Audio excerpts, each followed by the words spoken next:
இன்றைய தினம் ஒட்டுமொத்த தமிழ்நாட்டு அரசியல் கட்சிகளின் பார்வையுமே சென்னை வானகரம் நோக்கியே இருந்தது.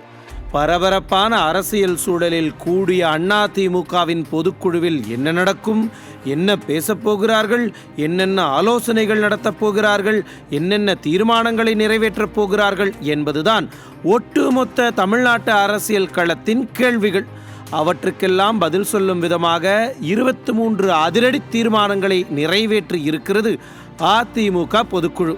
அதிலும் திமுகவுக்கும் மத்திய அரசுக்கும் கண்டனம் தெரிவித்து நிறைவேற்றியிருக்கும் தீர்மானங்களை பார்த்து வாயை பிளந்திருக்கிறது திமுக.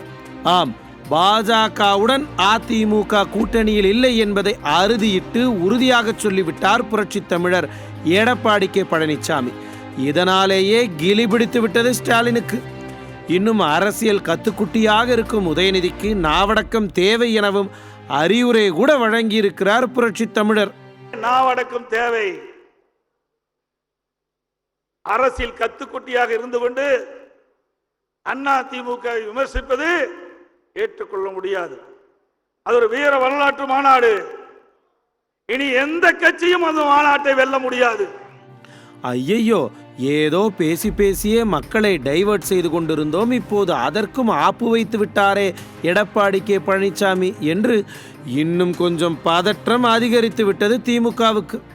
இது மட்டுமா, சிறுபான்மையின மக்களின் காவலன் தான் என்று பொய் மூட்டைகளை அவிழ்த்து விட்ட ஸ்டாலினுக்கும் உண்மையான சிறுபான்மை காவலன் அதிமுக தான் என்பதை உணர்த்தி இருக்கிறார் எடப்பாடி கே பழனிசாமி. இவற்றையெல்லாம் கேட்டு கதி கலங்கி போயிருக்கிறது திமுக கூடாரம்.